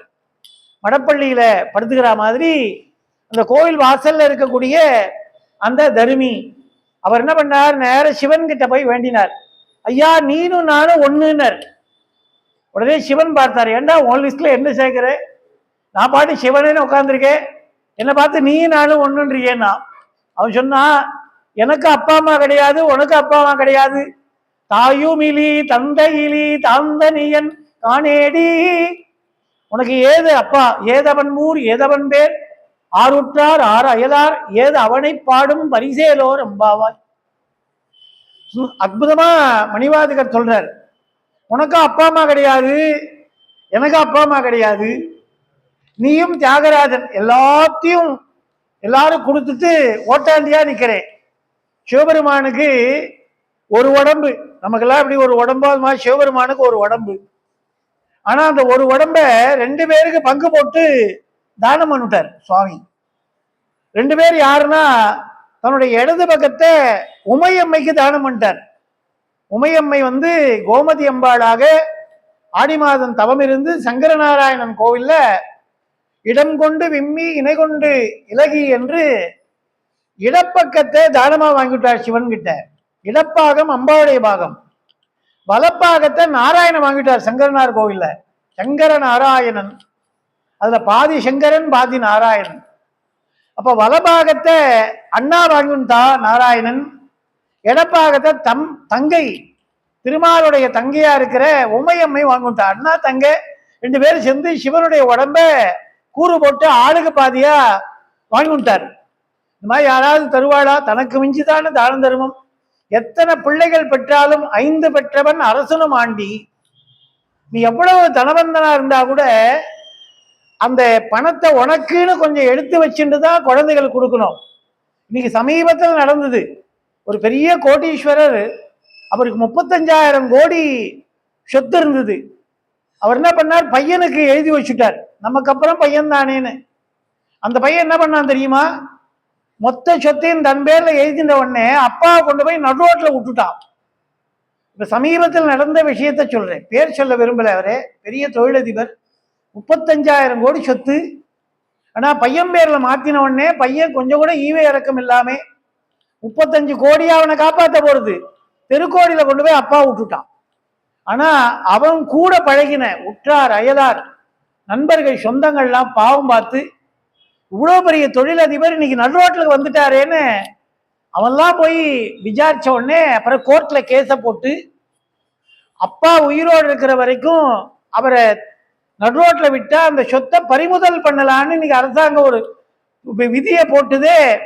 அதுல இப்ப நடந்திருக்கு சமீபத்துல, நீ அப்பாவுக்கு கொடுத்தே ஆகணும்னா. கடைசியில் அந்த பையன் என்ன பண்ணா தெரியுமா? 35,000 கோடி தரல, அவர் இருக்கிறதுக்கு ஒரே ஒரு சிங்கிள் பெட்ரூம் பிளாட் வாங்கி கொடுத்தான். அவன் சொன்னா இதுவே போதுன்றான். போதும் என்ற மனமே பொன் செய்யும் மருந்து. 35,000 கோடி எங்கெங்க இருக்கு? அதுல ஏதோ ஒரு கடைக்கோடியா ஒரு சிங்கிள் பெட்ரூம் பிளாட்டை அப்பாவுக்கு போனா போறதும் கொடுத்தான். அதுவும் என்ன கேத்த போட்டு, இல்லைன்னா மொத்தத்தையும் புடுங்கிடுவேன்னு சொன்ன பிறகு அப்பாவுக்கு கொடுக்கணும் நீ திருப்பின்னு அப்பா பணத்தை வாங்கி அப்பாக்கே கொஞ்சோண்டு கிள்ளி கொடுத்தான். இதுதாங்க நீ நடக்கிற நடப்பு. இது அவர் சொல்றார், தர்மி போய் சொல்றா, எனக்கு அப்பா அம்மா இல்லை, உனக்கு அப்பா அம்மா இல்லை, எனக்கும் பொண்டாட்டி இல்லை, நீயே எல்லாத்தையும் தானம் பண்ணிட்டு தியாகராஜன் பேர். பகவானுக்கு தியாகராஜன். திருவாரூர்ல சுவாமிக்கு தியாகராஜன். தியாகராஜனா எல்லாத்தையும் தியாகம் பண்ணிட்டார். அவருக்கு எதுவுமே கிடையாது, வச்சுக்கல. ஏதாவது ஏதவன் பேர் ஏதவன் ஊர் ஆருற்றார் ஆராயலார் ஏதவனை பாடும் பரிசு. கொடுக்கறதுக்கு அவர்கிட்ட என்ன இருக்கு? எல்லாத்தையும் கொடுத்துட்டார், தன் உடம்பையே கொடுத்துட்டாரு. தியாகராஜன்னா அவரை போல ஒரு தியாகி இந்த உலகத்துல உண்டா? அப்படி ஒரு தியாகம் பண்ணார் அவர். இதெல்லாம் சொல்றார். சொல்லிட்டு அதனால எங்கிட்ட உனக்கு தான் தெரியும் பரமேஸ்வரா, அதனால உங்ககிட்ட பாடுறேன். எனக்கு நீ செய்ய வேண்டியதெல்லாம் ஒண்ணுதான்.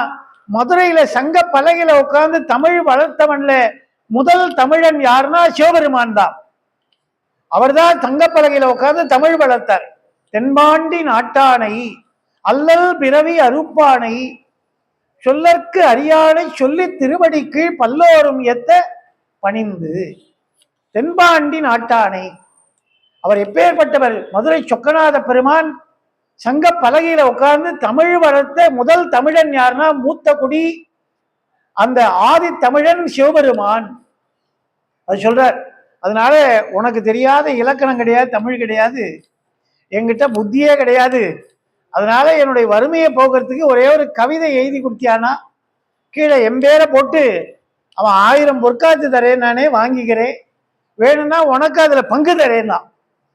2 திருட என்ன பண்ணா, ஊருக்குள்ள போய் கொள்ளையடிக்க போனான். 2 பேரும் திருட ஊருக்குள்ள கொள்ளையடிக்க போனவன் ஊர்கோடியில ஒரு பிள்ளையார் கோயில் இருந்தது. இந்த பிள்ளையார் கோயில் எல்லா இடத்துலயும் இருக்குங்க. ஆத்தங்கரையில, அர்த்தமரத்தடியில, ஏரிக்கரையில, குளம், குட்டை, நார்ச்சந்தியில எல்லா இடத்துலயும் பிள்ளையார் கோயில் இருக்கும். ஊருக்கு ஒதுக்குப்புறமா ஒரு பிள்ளையார் கோயில் இருந்தது. என்ன பண்ணா, நேர போய் பிள்ளையார்கிட்ட வேண்டினான், பிள்ளையாரப்பா நான் ஊருக்குள்ள திருட போறேன், இதுல கிடைச்சதுன்னா உனக்கு பங்கு தரேன்னா. எதுல கூட்டு சேகரா பாரு கடவுளை. இவன் திருட்டுத்தனத்துக்கு பிள்ளையார கூட்டு சேகரான், நீ உனக்கு ஒரு ஷேர் உண்டுன்றான். சொல்லிட்டு திருட போனான். அப்புறம் ஐயோ பாவம் சொல்லிட்டு இவன் கொடுக்குறானா பார்க்கலான்ட்டு கொடுத்தான். எவனோ ஒருத்த கஞ்ச கருமின்னா பாருங்க, அவன் வீட்டுல நல்லா தூங்கும் போது மூட்டை கட்டி தூக்கின்னு வந்துட்டான். 2 பேரும் அப்படியே பொற்காசை கட்டி தூக்கின்னு நேர பிள்ளையார்கிட்ட தான் வந்தான். பிள்ளையாரப்பா உனக்கு எவ்வளவு பெரிய பெருங்கருணை, நான் சொன்னதை மனசுல வச்சுண்டு இன்னைக்கு எந்த வம்பு தும்புலையும் மாட்டாமே, போலீஸ் கையில் அகப்படாமே, இவ்வளவு பணத்தை கொள்ளையடிச்சுன்னு வர்றதுக்கு நீ தான் ஹெல்ப் பண்ணிருக்கே. சுவாமிக்கு பேரு என்ன தெரியுமா? திருக்கடவுர்ல கள்ளவாரண பிள்ளையார். இன்னைக்கும் அபிராமி இருக்கிற திருக்கடவுர்ல நீங்க போய் பாருங்க, அங்க சுவாமிக்கு பேரு கள்ளவாரண பிள்ளையார். வாரணம்னா யானை, கள்ளன்னா திருட. இவர் என்ன பண்ணார், மோகினி அவதாரம் எடுத்து நாராயணன் அமுதத்தை தேவாசுரர் கடைந்து எடுக்கும் போது 2 பேரும் சேர்ந்து கடைங்கோ வரத 2 பேருக்கு தரேன்னார். ஆனா அசுரன் சாட்டான்னா ஏற்கனவே பலம் இல்லவன், இன்னும் அசுர பலம் ஜாய்ச்சாயிடுச்சுன்னா தேவர்கள் அழிச்சிருவான். அதனால பெண் வேடமிட்டு இந்த அமுதத்தை தேவருக்கு மட்டும் கொடுத்தார், அசுரர்களுக்கு தராம ஏமாத்தினார். இதை தெரிஞ்சுட்ட ராகு கேதுன்ற 2 பேரும் தேவர்கள் கூட்டத்துல உட்கார்ந்துட்டு அந்த அமுதத்தை வாங்கி சாப்பிட்டான். உடனே அவர் நாராயணன் உட்கார்ந்து இருக்கிறவ பந்தியில அசுரன்னு சூரிய சந்திரன் காட்டி கொடுத்தான். உடனே அந்த எந்த அமுதத்தை கரண்டியால் எடுத்து போடுறாளோ அந்த அகப்பையே வாளாக அவனுடைய கழுத்தை சீவினான். அதனாலதான் அந்த நாக தலையும் மனித உடலுமாக ராகு பகவானும், மனித தலையும் நாக உடம்பாக கேது பகவானும் சாயா கிரகங்கள்னு உண்டாச்சு. எதுக்குன்னா அமுதத்தை சாட்டதுனால அழியாத கிரகங்களோட அசுர கிரகங்களும் சேர்ந்து. அதுக்கு முன்னாடி 7 கிரகம் தான், வாரத்துக்கு 7 நாள், ஞாயிறுல இருந்து சனிக்கிழமை வரைக்கும். அதான் ஞானசம்பந்தர் பாடும்போது ஞாயிறு திங்கள் செவ்வாய் புதன் வியாழன் வெள்ளி சனி பாம்பு இரண்டும் உடனே ஆசிரியர் நல்ல நல்ல அவை நல்ல நல்ல நல்ல அடியார் அவருக்கு மிகவே. பாம்பு இரண்டுடனே, ஒரு பாம்பு ரெண்டா போச்சு. எதனால? அமுதம் உண்டதுனால. அதை துண்டித்தா கூட அது வாழும் பெருமையை பெற்றது, அது அமுதத்தை உண்டதுனால. அதனால என்ன பண்ணார், விநாயகர்கிட்ட சொல்லி இதை இவனை போல வேற எவனை ஏமாத்தி சாப்பிடக்கூடாது, அதனால இதை போய் தூக்கின்னு போய் ஒளிச்சு வைனா. அவர் என்ன பண்ணார், கருடனை கையில கொடுத்து வைகுந்தத்துக்கு கொண்டு போனா, பிள்ளையார் அங்கேருந்து யானை வடிவத்துல வந்து கருடன் தலைமையில வச்சிருக்கிற அந்த அமுத குடத்தை இவர் தும்பிக்கையில நைசா தூக்கின்னு வந்து அவர்கிட்ட திருடின்னு வந்து திருக்கடவுர்ல அப்படியே லிங்கமா சமைச்சுட்டார். அதனாலதான் அங்க சுவாமிக்கு என்ன பேருனா, அமுதீஷர் ஒரு பாகம் அகலாத சுகபாணி அருள்வாமி அபிராமியே. அமுதீஷர்னு பேரு. அமுதனே, அமுத குடமே ஈசம். அதனாலதான் அமிர்த கடேஸ்வரர் சுவாமிக்கு பேர். என்னன்னா அமிர்த கடம்னா குடம், அமுத குடமே அங்க சிவலிங்கமாச்சு. அதனாலதான் அங்க போனா அறுபதாம் கல்யாணம் ஏன் அங்க பண்ணிக்கிறான்னா ஆயுள் கூடும். எப்படி ஒரு அசுரன் வந்து அமுதத்தை சாப்பிட்டு இன்னைக்கும் சாயா கிரகமா வாழறானோ, அங்கதான் அம்பாள் வந்து பாலாம்பிகையா இருக்காள். இந்த பாலான்னா குழந்தைன்னு அர்த்தம். என்னைக்கும் குழந்தையா இருக்கலாம். அதனாலதான் கலையாத கல்வி குறையாத வயது. வயசு எல்லாருக்கும் குறையுதான்னா கூடுமான்னா குறையாத வயது. குறையும் குறையாது, கூடவும் கூடாது, அப்படியே நின்னுட. என்னைக்கு 16 மார்கண்டையனை வாழ வச்ச தலம் திருக்கடவுர். அதனால அப்படி கள்ளவாரண பிள்ளையார்னு அவருக்கு அங்க பேரு. திருட்டு பிள்ளையார். இவன் திருட அவங்ககிட்டே வேண்டினான், திருடுறதுல பங்கு கொடுக்குறேன்னு. நல்லா லம்பா அடிச்சுன்னு வந்துட்டான், கொடுக்கணுமோ இல்லையோ. இவன் என்ன பண்ணா, ஒரு பெரிய வட்டத்தை போட்டான். போட்டு பிள்ளையாரப்பா, நான் இந்த காசெல்லாம் அப்படியே வீசி எறிவேன், அந்த வட்டத்துக்குள்ள என்ன விழறதோ அது உனக்கு, அதுல இல்லாதது எனக்கு அப்படின்னு ஒரு சின்ன வட்டத்தை போட்டான். தூக்கி அப்படியே இறைச்சான். இறைச்சா என்ன ஆகும், அதுல ஒரே ஒரு ₹1 காசு தான் உக்காந்துது, மீதெல்லாம் வெளில ஓடிட்டு. உடனே பிள்ளையார்கிட்ட சொன்னா, உனக்கு எவ்வளோ பெரிய கருணை, இவ்வளோ பொற்காசுல ஒரே ஒரு காசை நீ எடுத்துட்டு போதும்னு மீதெல்லாம் எனக்கு கொடுத்துட்டேன்னு எல்லாத்தையும் பொறுக்கிட்டான். பொறுக்கின உடனே இவன் இன்னொரு திருடா இருக்கான் பாரு, அவன் இவனை பார்த்தான். இவனை விட அவன் கெட்டிக்காரன். அவன் என்ன பண்ணா, டே பிள்ளையாருக்கே வட்டம் போடுறியா நீ, அவர் அப்புறம் உனக்கு ஒரு வட்டம் போட்டுருவார், அவர் சுழி போடுறவர், பிள்ளையார் சுழி போடுறவர். அதனால இந்த வட்டங்கிட்ட எல்லாம் அவர்கிட்ட போய் விளையாடக்கூடாது. பிள்ளையார்கிட்ட இந்த மாதிரி ஏமாத்தி அவருக்கு ₹1 காசை கொடுத்து மொத்தத்தையும் சுருட்டிக்கலாம் பாக்குறியா, நான் அது மாதிரிலாம் பண்ண மாட்டேன்னா. இவன் நினைச்சா உடனே பாதி எடுத்து உண்டியல்ல போட்டுருவான் போல இருக்கு அப்படின்னு நினைச்சுட்டு, என்னடா பண்ண போறேன்னா, அவர் பெரிய பிள்ளையாருக்கு எவ்வளவு சக்தி இருக்கு, அவர் போய் சின்ன வட்டத்துக்குள்ள போய் போட்டு விளையாடுறதா, நாங்களாம் செய்ய மாட்டேன். அதுக்கு பதிலாக என்ன பண்ணுவேன்னா, பிள்ளையாரப்பா உனக்கு என்ன வேணுமோ எடுத்துக்கோன்னு தூக்கி அடிப்பேன். அவரா ஆகாசத்துல எதெல்லாம் எடுத்துக்கிறாரோ எடுத்துக்கிட்டோம், அவர் எடுத்துக்காம மீதி என்ன எனக்குன்னு கீழே போடுறாரோ அதை நான் எடுத்துக்கிறேன்னா. இது எப்படி இருக்கு பாருங்க. தூக்கி போட்டா மேல மொத்தமும் கீழே தானே வந்து விழும். உடனே சொன்னா, பிள்ளையாரே அவங்ககிட்டயாவது ₹1 வாங்கிட்டேன், நான் கஷ்டப்படுறேன்னு கிட்ட ஒத்த காசு கூட எடுத்துக்காம மொத்தத்தையும் திரும்பி கொடுத்துட்டியான்னா. நீ கோவில்ல போனா தேங்காய் உடைப்போம், சில பூசாரி வந்து பாதி மூடி அவர் எடுத்துட்டு பாதி மூடி கொடுப்பான். அதுக்கே பார்ப்பான், சின்ன மூடி நம்ம கையில வந்துடுத்து, பெரிய மூடி அவர்கிட்ட போயிடுத்து. ஏன்னா தேங்காய் உடைக்கும் போது சரி பாதியா உடையும் சொல்ல முடியாது. அப்படி முனையில உடஞ்சிருச்சுன்னா சின்னதா இருக்கும். இவன் பார்த்துட்டே இருப்பான், பெரிய மூடி நமக்கு வரணுமே, சின்ன மூடி எடுத்துனா பரவாயில்லைன்னு. அதனால சில கோவில்ல என்ன பண்ணிடுறாள்னா, ரெண்டையும் நீயே எடுத்துன்னு போடுவான். இந்த தகராறே வேண்டாம், இது மூடியிலையா நான் உட்கார்ந்து என் வாழ்க்கையை நடத்த போறேன். அதனால அது மாதிரி இவன் சொல்றா, எனக்கு ஒரு கவி கொடு, பாண்டிய மன்னனுடைய சந்தேகத்தை தீர்க்கக்கூடிய கவி கொடுத்தால் நான் வந்து உனக்கு பங்கு தருகிறேன்னா. சிவன் சொன்னா, எனக்கு பங்கெல்லாம் வேண்டாம், உன்னுடைய வறுமை நீங்கினா போதும், என்னை நம்பி வந்திருக்கல்ல, நம்பினார்க்கு நடராஜன், நம்பாதார்க்கு யமராஜன், நீ நன்னா இருந்தா போதும்டா குழந்தை, எனக்கு ஒன்றும் வேணாண்டா அப்படின்னு சொல்லி அந்த கவி கொடுத்து அனுப்பினான். நேர போனா, மன்னா கவி எடுத்துன்னு வந்திருக்கேனா, எங்க படிக்கினா, அங்க கபிலர், பரணர், நக்கீரர், சங்க தமிழ் வளர்த்த இலக்கணம் எழுதின அகத்தியர்கள்லாம் உனக்கு ஒன்று அங்க இருக்கா.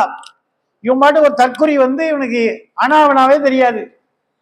அவன் ஏதோ யாரோ எழுதி கொடுத்த மண்டபத்தில் எழுதி கொடுத்த எடுத்துன்னு வந்து நேரம் படிக்கிறேன்னு படித்தான். படுறான்னா, கொங்குதேர் வாழ்க்கை அஞ்சிரை தும்பி காமம் செப்பாது கண்டது மொழிமோ மயிலியர் செறிவையர் அறிவையர் கூந்தையில் பயிலம் உழவோ யாவரையும் பூவே. இதான் என்னோட செய்யுள்லாம். எங்க திருப்பி சொல்லலாம், golden words R not repeated. ஏன்னா இதை கட்டப்பட்டு மனப்பாடம் பண்ணி ஏதோ தட்டு மாதிரி படிச்சிருக்கான். திரும்பி படிக்க சொன்னா தப்பாயிட போறதோன்னு மண்ணா திரும்ப திரும்ப படிக்க சொல்லி டெஸ்ட்லாம் வைக்காதீங்க.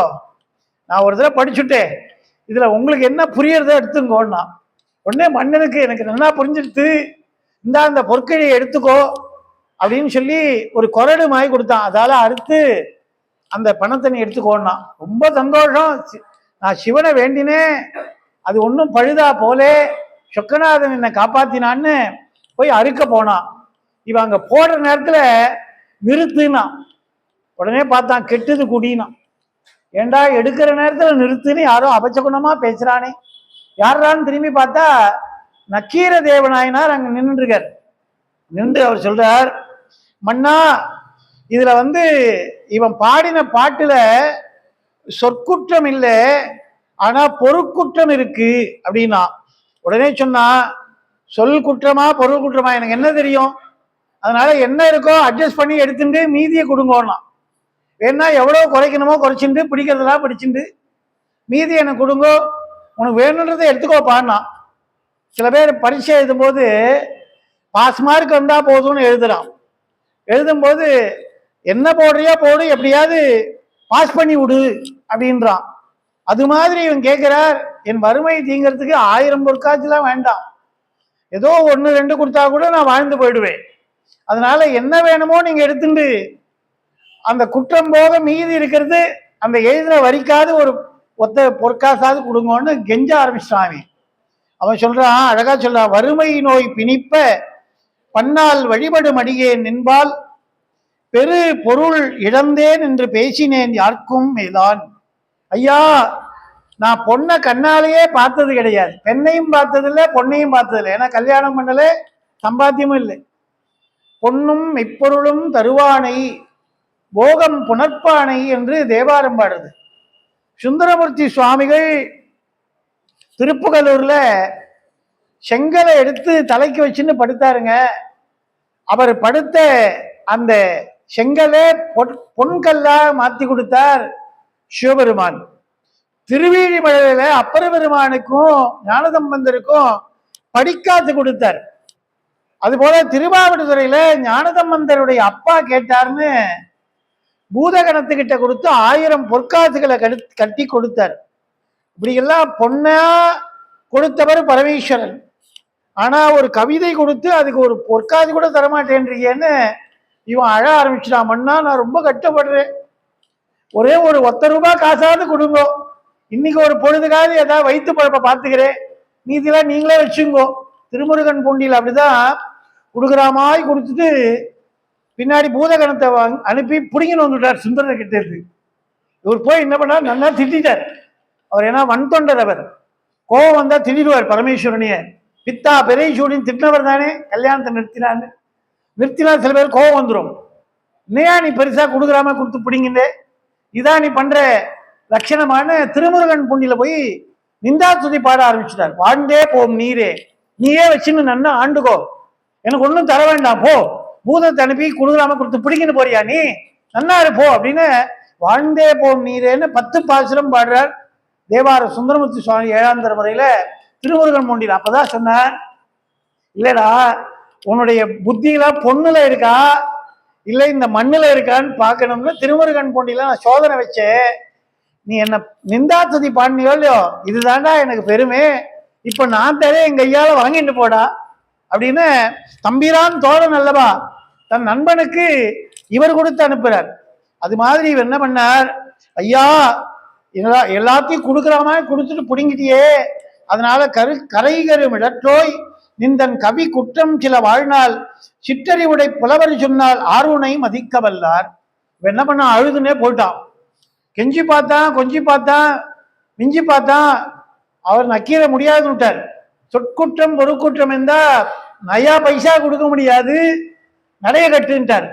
இவன் என்ன பண்ணா, நீயே வச்சுக்கோ போயா சொல்லிட்டு நேர மதுரை ஆலவாய் அண்ணல போய் பார்த்தான் சொக்கநாதன பெருமான். சொக்கா இப்போனா இவன் நான் எனக்கு போட்டுக்கிறதுக்கு ஒரு சொக்கா இல்லாமே, சொக்கா உங்ககிட்ட வந்து கேட்டேன், நீ ஷோக்கா என்னை ஏமாத்திட்டியே, கவிதைன்னு கொடுத்தியே, உனக்கே தெரிஞ்சு கொடுத்தியா இல்லை இந்த மாட்டி உன்னுடைய கொடுத்தியா? சில பேர் உதவி செய்யாம இல்லங்கத்துல மாட்டி விட்டுருவான். அது மாதிரி என்ன சோதனை பண்ணோன்னு உனக்கு என்னடா என் மேல ஒரு வாய்க்கா வரப்பு தகராறு எனக்கும் உனக்கும், முடியலன்னா முடியலன்னு சொல்லியிருக்கலாமே, இது மாதிரி பண்ணிட்டியேன்னு சொல்லி அழறான். கரைகரும் இடற்றோய் நின்றன் கவி குற்றம் சில் வாழ்நாள் சிற்றறிவுடை புலவர் சொன்னார். என்ன நாக்கா சொல்றா பாருங்க. நான் இன்னும் நினைச்சுட்டு இருக்கேன், நீ தான் மதுரையில சங்கப்பலகையில உட்காந்து தமிழ் வளர்த்தேன்னு.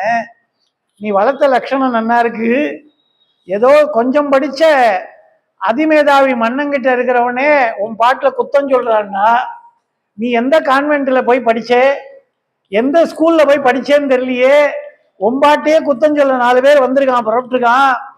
இப்போ இந்த மாதிரி ஆச்சுன்னு சொன்னா சிவனை இதன பாட்டே குற்றம்னா சிவனை நாளைக்கு எவனா மதிப்பானா? இவ்வளவு அழகா நாக்க திருப்பி விடுறா பாருங்க.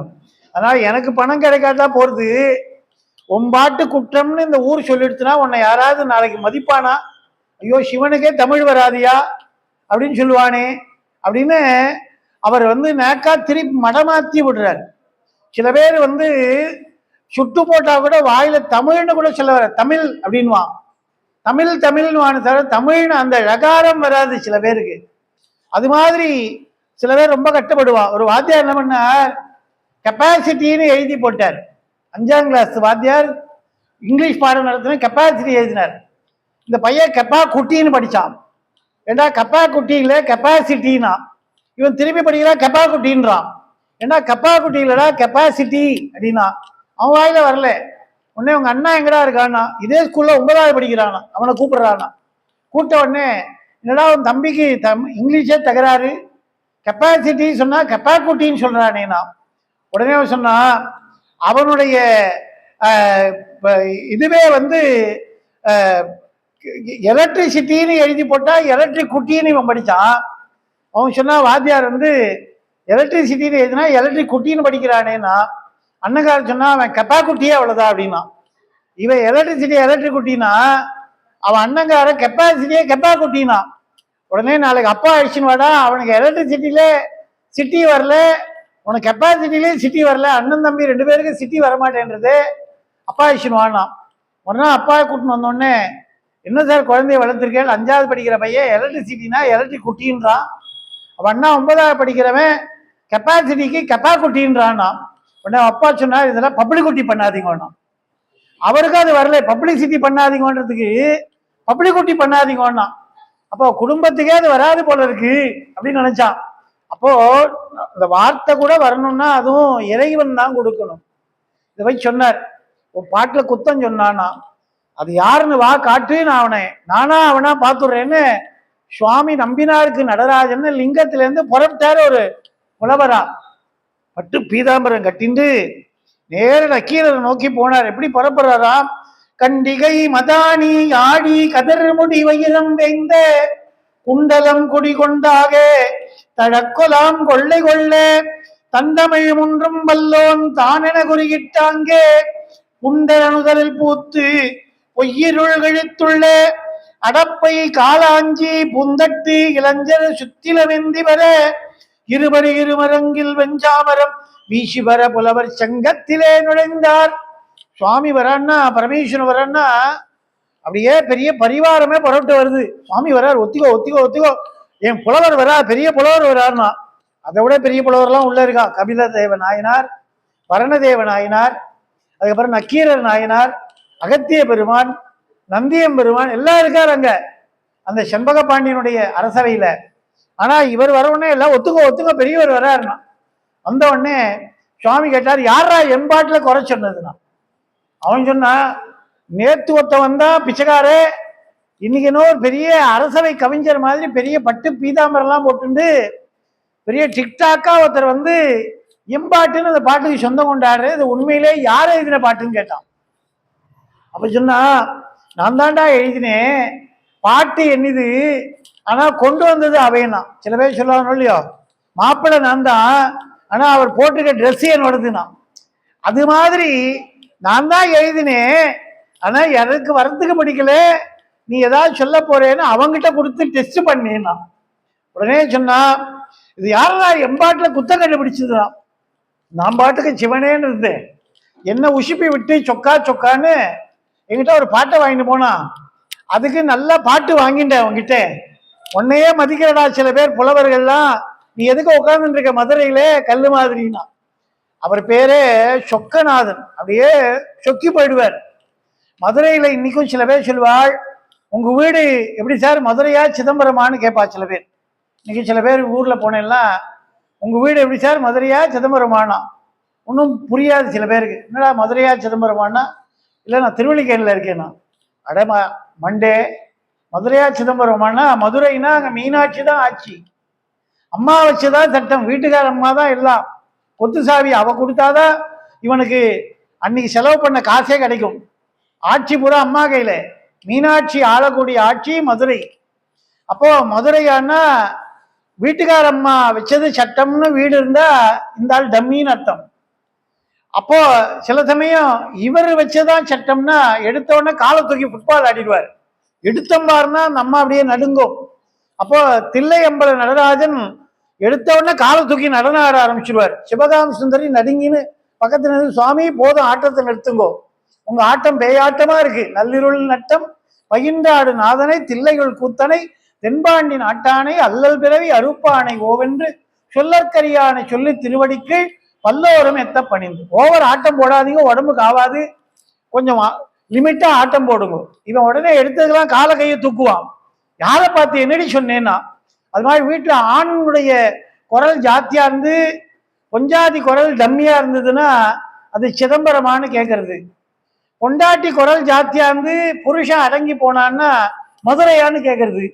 அப்படி மாதிரி ஒருத்தர்கிட்ட கேட்டார். அவர் சொன்னார், எங்க வீடு மதுரையும் கிடையாது சிதம்பரம் கிடையாது, திருச்செங்கோடுனர். அப்படிதான் என்ன அர்த்தம்னா, அங்க அர்த்தநாரியா இருக்கார். பொண்டாட்டிக்கு பாதி பவர் உண்டு, அவ வாங்குற சம்பளத்துக்கு அவ அரிசி பருப்பெல்லாம் மளிகை சாமான்லாம் வாங்குவாள். எம்பங்குக்கு நான் சம்பாதிக்கிறதுக்கு வீட்டு வாடகை கரண்ட் பில்லு இதெல்லாம் நான் கொடுப்பேன். ஆளுக்கு பாதியா ஷேர் பண்ணி நடத்துறோம், நீ பாதி நான் பாதி, இதுல இதுல வசதி தாழ்த்தியே இல்லைன்னு சரிநிகர் சமானமா இருக்கும் திருச்செங்கோடுனா. அது மாதிரி இவர் சொன்னா, யாரா எம்பாட்டுல நான் பாட்டுக்கு இருந்தேன், எம்பாட்டுல யாரா பழ சொன்னதுன்னா. உடனே அவர் எழுந்தார் நக்கீரர், சுவாமி நான் தான் பிழை சொன்னேன். என்னடா பிழைனா, சொல்லல பிழை கண்டாயா, பொருள்ல பிழை கண்டாயா, இல்ல பிழைனா. அவன் சொன்னா, அந்த குழல்ல வாசம் உண்டா இல்ல வாசனை மலர் சூடுவதனால வாசம் இருக்கான்னு ஒரு சந்தேகம் கேட்டார். எங்கேயாவது பெண்ணுடைய கூந்தலுக்கு வாசனை இருக்குமா? வாசனாதி தைலங்கள் தேய்ப்பதனாலும் மனம் மிக்க மலர்களை சூடுவதனாலதான் வாசனை வருமே தவிர கூந்தலுக்கே மனம் எங்கேயாவது உண்டா? தண்ணிக்கு சுவை என்பது கிடையாதுங்க. அந்த தண்ணீர்ல நீங்க எந்த சுவையை கூட்டுறீங்களோ அந்த சுவையா தண்ணீர் இருக்கும். தண்ணீருக்கு நிறம் கிடையாதுங்க. அதுல எந்த நிறத்தை சேர்க்கிறீங்களோ அந்த நிறத்தை அந்த தண்ணீர் எடுத்துக்கும். அது மாதிரி இறைவனுக்குன்னு தனியா ஒரு குணம் கிடையாது. என் வண்ணம் எவ்வண்ணம் அவ்வண்ணமாகி ஈசனுக்கு. இதை சொன்ன உடனே, பரவி நீ வழிபட்டேந்தும் பரஞ்சுடர் திருக்காலத்தி அரவநீர் சடையார் பாகத்தமந்த ஞான பூங்கோதை இரவிநீர் சூழல மன்றோவென வகுதமற்றே என்ன விரைவினான் சலமே முற்ற சாதித்தான் விளைவு நோக்கான். ஐயா, உன் பொண்டாட்டி கூந்தலுக்கு மனம் இல்லாம இருக்கலாம், நீ வழிபடுகிறாய திருக்காலத்தி மலையில. நக்கீரர் அங்கதான் கைலை பாதி காலத்தி பாதின்னு பாடல் எழுதியிருக்கார் நக்கீர தேவநாயனார். அது திருமுறையில இருக்கு. அப்போ அந்த கைலை பாதி காலத்தி பாதின்னு காலத்தியே கைலைன்னு பாடினியே, அங்க இருக்கிற அம்பா ஞான பூங்கோதையுடைய கூந்தலுக்கு மனம் இல்லையான்னா சொன்னா, யாரா இருந்தாலும் ஒண்ணுதான் அப்படின்னா. அப்ப என் மனைவி கூந்தலுக்கே மனம் இல்லைன்னு யார்? நான் தாண்டா சிவன் சொல்லி வெளிப்பட்டார் சுவாமி. வெளிப்பட்டு உன்னை என்ன பண்ற பார், என்ன திட்டினா கூட சுவாமி பொறுத்துப்பார். தன் மனைவியோ தன் மக்களையோ தன் அடியாரையோ யாராவது ஏசினா சுவாமி உடனே எரிச்சு சாம்பலாக்கினார். மன்மதன் அப்படிதான் எரிச்சார். உடனே பார்த்தா, என் தேவியே நீ சந்தேகப்படுறியா, உன்னை எரிகிறம் பாடுறான்னு சொல்லி கட்டைவார் சடையார் நெற்றி கண்ணினை சிறந்தே காட்ட பற்றுவான் இந்த மஞ்சார் மும்பரார் பதிபோல் லோகம் முற்றுநீ கண்ணாவும் ஒழிந்ததும் பாடல் குற்றம் குற்றமே அன்பால் ஆகிய குற்றம் நோரான். ஐயா, நீங்க முக்கன் முதல்வனா இருக்கிற சிவனே ஆனாலும் நெற்றிக்கண்ணை திறந்து என்னை எரிச்சாலும் குற்றம் குற்றமே. நெற்றிக்கண் திறப்பினும் குற்றம் குற்றமே. நான் எரிச்சு சாம்பலாக்கினா உடனே அங்க இருக்கிற புலவர்கள்லாம், ஐயா நீர் தான் இந்த பாடலை கொடுத்தேன்னு தெரியும், ஆனா இந்த ஏழை புலவன் அதை தன்னோட இனிஷியல் போட்டு தான் தான்னு சொன்னானே, ஆக்குவான் காப்பான் அழிப்பான் அருள் தருவான் போக்குவிப்பான் புகுவானின் தொழும்பில்னு நாற்றத்தின் நேரியாய் சேயாய் நனியானே. இதெல்லாம் பண்ணது நீதான் இந்த உலகத்துக்கு தெரியணும். ஒண்ணுமே தெரியாத ஒரு ஏழை ஒரு பிச்சைக்காரனுக்கு அன்றாடங்காட்சிக்கு ஒரு சிவ கருணையை பண்ண கண்ணுதலான் தன்கருணை கண்காட்ட வந்தெய்தினாய். இதை உலகத்துக்கு காட்டணும்னு தான் நக்கீரர் நெற்றிக்கண் திறப்பினும் குற்றம் குற்றமேன்னு பாடினார். மற்றபடி இதுல சொற்குற்றம் இல்லை, ஒரு குற்றம் இல்லை. நீங்க அவர் குற்றத்தை பொறுத்து அவரை திரும்பி எழுப்பி தரணும்னா. உடனே மீனாட்சி அம்மை பார்த்தாள். ஏன்னா அங்க அவதோ ஆட்சி, இவர் சொக்கி போடுவார். அதனால சொன்னார், நானா எழுப்ப முடியாது, அம்மா மனசு வச்சா எழுப்பலான்னா. உடனே அம்பாளை பார்த்தாள், எழுப்பி கொடுங்க, என் குழந்தைதான், என்னுடைய மதுரையில உட்காந்து தமிழ் வளர்த்துட்டு இருக்கான், தமிழ் பாடிட்டு இருக்கான், அவனும் என் குழந்தை தான், எழுப்பி கொடுங்கன்னா. உடனே அனற்கனால் நோக்கியன் பின் அருட்கனால் நோக்க வாழ்த்த புனர்க்கனே கிடந்த கீரன் பொறிமுழன் கரணமெல்லாம் கணற்கனார் தமவேயாக கருணமா கடலில் ஆழ்ந்து வினைக்கனே எடுத்த ஆக்கை வேறிலேன் உருவமானான் என்று அப்படியே இந்த பொற்றாமர குளத்துல இன்னைக்கும் நக்கீர தேவநாயனாரை எழுப்பி கொடுத்த நிகழ்வு. அங்க ஒரு தாமரை பூ அந்த மீனாட்சி அம்மன் தெப்ப குளத்துல இருக்கு. அங்க நக்கீரரை எழுப்பின நிகழ்ச்சி இப்பவும் அங்க நடத்தக்கூடிய நிகழ்வை பார்க்கிறோம். அப்படி ஒரு தருமி என்கிற ஒரு வறியவனுக்காக சிவ கருணையை கொடுத்து அவனுடைய பாட்டை மெய்ப்பிக்க தானே இறங்கி வந்தான்.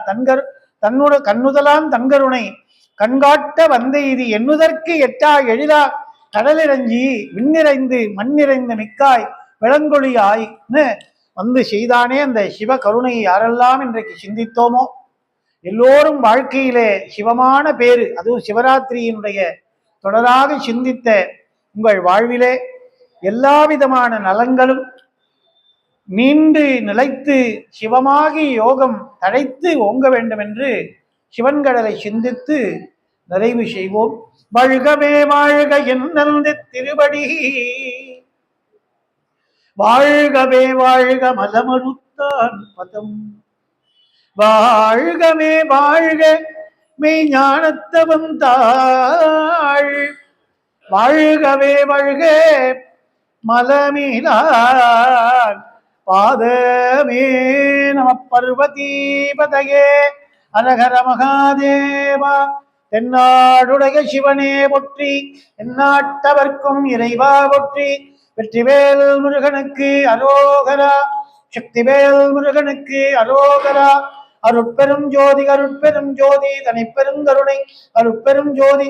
திருச்சிற்றம்பலம் சிவசிதம்பரம் அருணாச்சலம்.